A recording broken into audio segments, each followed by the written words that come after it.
Hey, what's up, y'all? This is Lewis Speaks 2023, and today I want to talk to you all about relationships, and why they're such a struggle.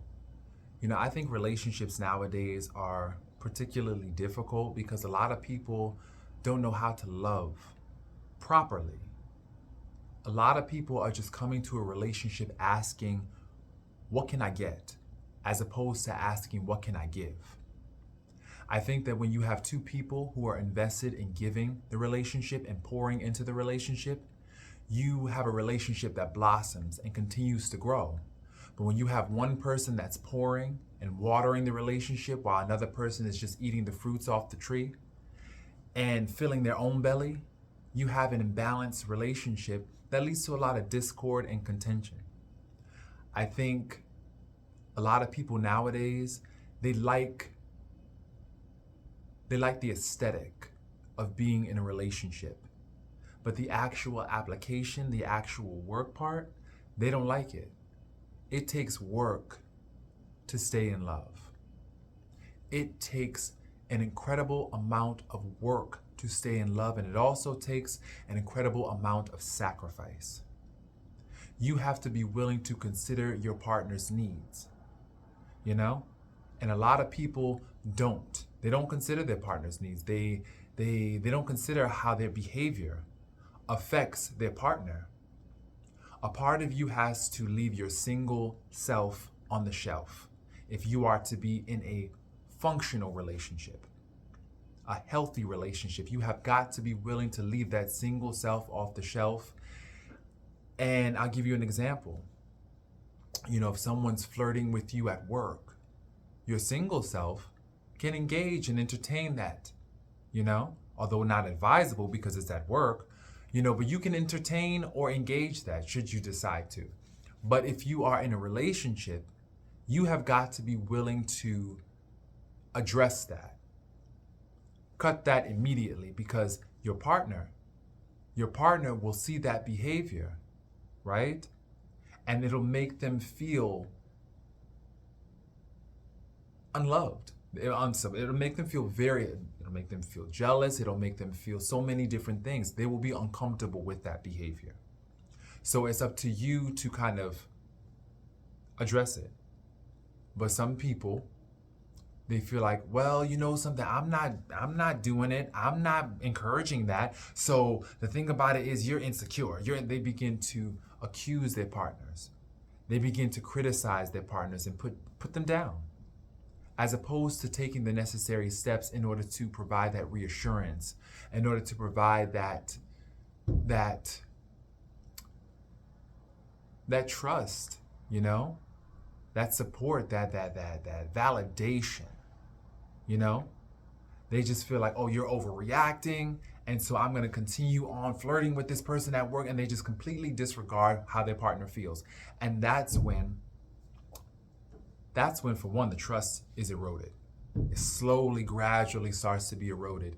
And then you have a competition where then people will be like, or partners would be like, well, I'll show you. I'm going to show you how that feels. I'm going to go out there with my tightest dress or wear my tightest clothes and begin to flirt, and then it becomes a competition. And so it no longer becomes a relationship, but rather a battle of wills. And that's what's happening. A lot of relationships are now just battles of will, where people are just trying to show each other. Well, I'm going to show you that I don't take that. I'm going to show you. And so you have this tug of war. And I think that's why most relationships end prematurely. People don't really take the time to get to know their partner. Because the thing about it is this: you are going to have to submit to one another. You are going to have to consider a person's feelings. So you have to know them through and through. You have to know their values, their principles, their beliefs, their morals, because you're going to have to submit to this person. You're going to have to consider their feelings. And you don't want it to be such a stretch and such a draining, just a stretch where it takes you so far out of your comfort zone just to consider them. Some people require a higher level of care than others. Nothing wrong with that. It's a different level of care that they need. And so you have to make sure that you have the capacity to provide that level of care, because if you don't, what's going to end up happening is that they're going to seek that outside. They're going to seek that from other people and other sources. So you have to be willing to ask yourself, can I love this person comfortably? Am I capable of loving this person without it taking me too far outside of my own comfort zone? You know? And while we are encouraged to definitely stretch and grow, sometimes dealing with some people can just take us so far away from ourselves that we lose our identity. We lose our sense of self. We forget who we are because we're so busy trying to please them, trying to make sure that they're happy and they're satisfied, that we just don't know who we are anymore. And so I definitely encourage people to remember, especially people that decide to enter into a relationship, remember, you're gonna have to submit to this person. You're gonna have to consider this person's feelings. So you need to know exactly if their feelings conflict with your capacity to love them. Because if it begins to conflict, then they're not the ones for you. You know? I realize that people have too many needs sometimes. They need so much. And so in a relationship, you want to be comfortable. You don't want to always have to deal with accusation as to, oh, you're not doing this and you're not doing that to make me happy, or you're not doing this. No. And while a relationship is most definitely sacrifice, you want to make sure also that it's not too much of a sacrifice to the point where it's altering your sense of self, you know? But it's, at the end of the day, it's work. It's work. And a lot of people are not qualified for the job. They're not qualified, but yet and still they don't want to die alone. They're afraid of dying alone. They're afraid of not having children. They're afraid of all these different things. And so they jump into relationships prematurely to avoid the fears, to address those fears. And what ends up happening is that those fears end up coming to life anyhow, because these relationships are not lasting. Because people are not getting into them for the right reasons. They're getting into them because of fears of dying alone, fears of not having someone to grow old with. They get into it because they're getting pressure from family members and friends. They get into it because they feel as though this is some kind of developmental milestone that they have to achieve in order to come full circle in their lives. You know, there's so many beliefs that cause people to jump prematurely into relationships. And then what ends up happening is that they end up just ending. They end, and then you're just left feeling shipwrecked. You're left feeling confused and lost. And that's why I enjoy singleness. I enjoy singleness. Yes, sometimes it is lonely at times, but at the same time, there's peace. I prefer peace. Like I said, I prefer peace over drama. I'd rather deal with those moments of loneliness than having to deal with this constant stream of negativity, of criticism, of feeling like you're not enough. No, with singlehood, I'm always enough. And that's the beautiful thing about being single. You're always enough. You are always full, and it's a wonderful feeling because you can go when you can go. Whenever you want to go, you can go. You don't have to check in. You don't have to deal with somebody else's mood. It's just beautiful.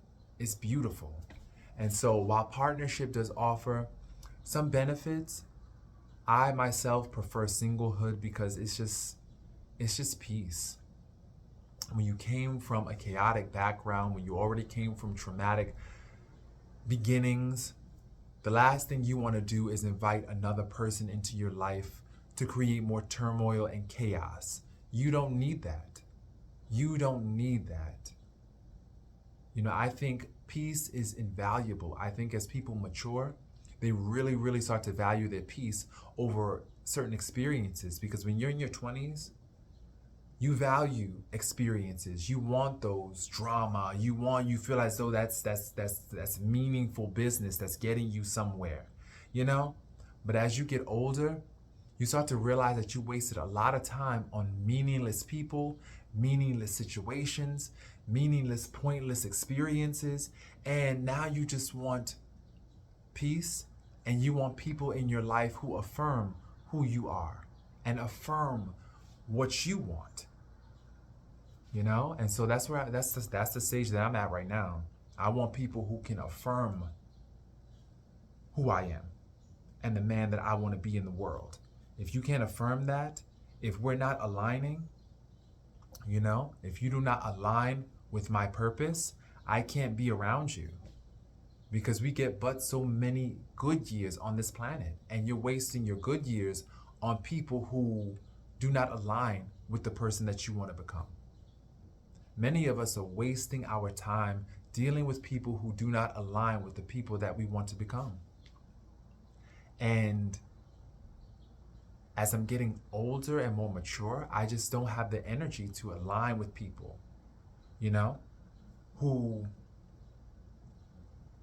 don't fit, you know, into my morals, my values, my beliefs, you know? And I think right now I'm going through an awakening. I'm starting to unravel. I'm starting to unfold. You know, my delicate petals are starting to bloom and blossom, and I'm starting to wake up to a lot of things. I call it a barrage of exploding epiphanies, one after the other, after the other, after the other. It's a gift, it's a blessing. You're waking up to all these things, and sometimes it can be overwhelming.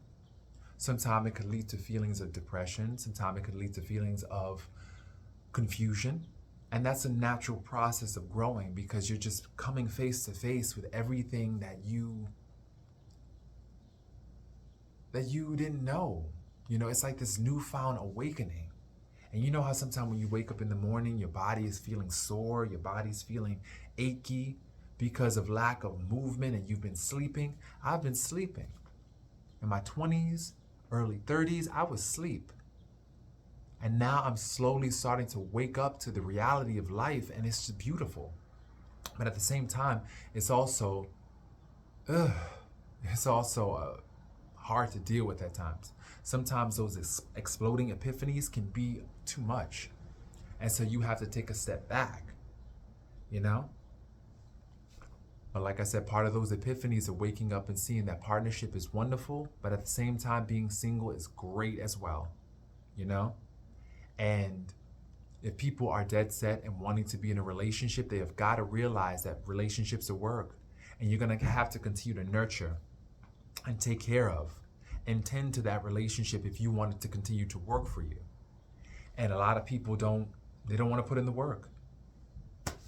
Many people want to coast. They want to get by off the memories, and that's not going to happen.